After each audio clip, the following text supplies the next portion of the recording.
So student, now let's see our 10th problem. आता 10व्या problem मध्ये काय दिलंय बघा. In the given figure x is the interior point of a triangle and x is the join to the vertices of triangle. म्हणजे आपल्याला दिलेला आहे x जो आहे ट्रायंगलचा इंटेरियर पॉइंट आहे, आतल्या साईडला आहे म्हणून interior point.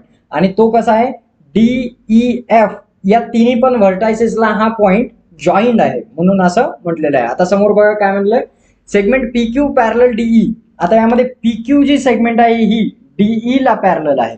PQ is parallel to DE. आणि समोर काय म्हटलं, segment QR is parallel to EF. बघा QR इथे आहे आणि EF हे दोघे सुद्धा एकमेकाला पॅरलल आहे.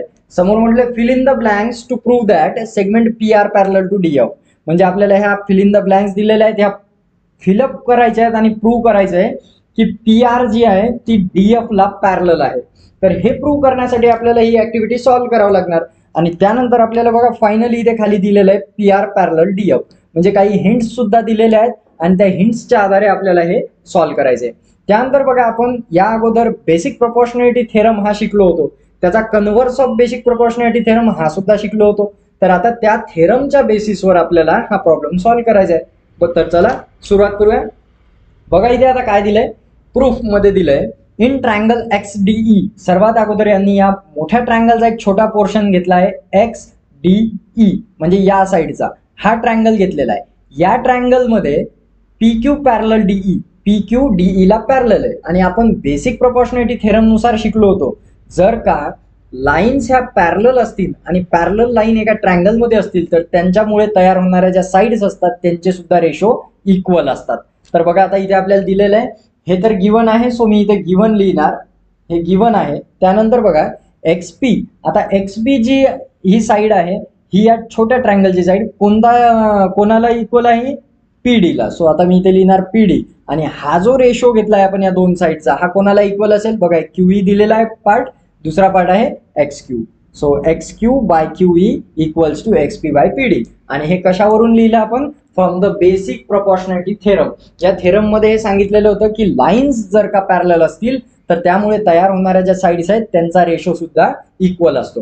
तर बघा आता सेकंड ट्रायंगल परत दिलाय इन ट्रायंगल XEF. आता खालचा ट्रायंगल घेतलाय XEF.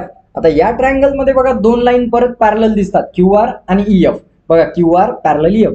आणि हे सुद्धा आपल्याला गिवन आहे, गिवन. ठीक आहे.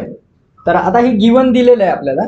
त्यानंतर बघा आता आपल्याला माहिती आहे जर लाईन्स पॅरलल असतील तर त्यांच्या साईड्सचे जे रेशो आहेत ते सुद्धा काय इक्वल आहेत. तर बघा आता इथे ट्रायंगल XEF मध्ये बघा, XEF मध्ये XQ अपॉन QE. आता मी इथे लिहू शकतो XQ अपॉन QE. ही एक साईड झाली यांची रेशो. आता ही कोणाला इक्वल असेल बघा, दुसरी XR upon RF, XR upon RF. आणि हे दोन्ही इक्वल आहेत. कशावरून इक्वल आहेत, तर from the basic proportionality theorem. हे इथे बेसिक प्रोपोर्शनॅलिटी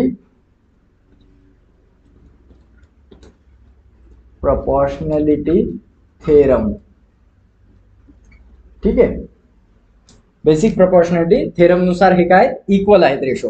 त्यानंतर आता बघा इथे आपल्याला एक हिंट दिलेली आहे फ्रॉम 1 and 2. तर फ्रॉम 1 and 2 आपण काय सांगू शकतो, 1 आणि 2 दोघांना जर तुम्ही क्लिअरली बघितलं तर बघा XP by PD equals to XQ by QE. म्हणजे XQ बाय QE ची व्हॅल्यू काय झाली, XP बाय PD. आणि इथे पण बघा XQ बाय QE ची व्हॅल्यू काय आली, XR बाय EF. हे दोन कॉमन आहेत म्हणून आपण काय करू, हे दोन सुद्धा काय असतील, इक्वल असतील. जर हा याच्या इक्वल आहे आणि हा याच्या इक्वल आहे तर याचा अर्थ हे दोन्ही सुद्धा काय एकमेकांना इक्वल आहेत. सो आपण इथे लिहू शकतो XP divided by PD equals to XR divided by RF. तर यावरून आपल्याला लक्षात येते फ्रॉम 1 and 2 हे दोन साईड सुद्धा काय आहेत, यांचे रेशो इक्वल आहेत. आणि यांचे रेशो जर इक्वल आहेत तर यांच्या साईड्स ज्या दोन आहेत त्या मला दिलेल्या त्या काय आहेत, लाईन्स पॅरलल आहेत सेगमेंट. म्हणजे हे उलट झालं. आता पहिले आपण काय केलं, पॅरलल लाईन वरून रेशो इक्वल दाखवले, आता इक्वल रेशो वरून लाईन पॅरलल दाखवले. आलं लक्षात. आणि उलट केलं म्हणून याला काय म्हटलंय, कन्व्हर्स म्हटलंय, converse of basic proportionality theorem. आलं लक्षात. सिंपल आहे. कन्व्हर्स करणं म्हणजे एखाद्या गोष्टीचं उलट करणं सरळ. आपला बेसिक प्रोपोर्शनॅलिटी थेरम जो आहे तो काय सरळ आहे, म्हणजे पॅरलल लाईन्स वरून आपण रेशोज इक्वल दाखवतो आणि कन्व्हर्स मध्ये इक्वल रेशोज वरून लाईन पॅरलल दाखवतो. तर अशा प्रकारे हा सॉल्व्ह केला आहे. आता बघू आपला नेक्स्ट प्रॉब्लेम. आता तुम्हाला आय होप हे सर्व समजलं असेल. वळूया आपल्या नेक्स्ट प्रॉब्लेम.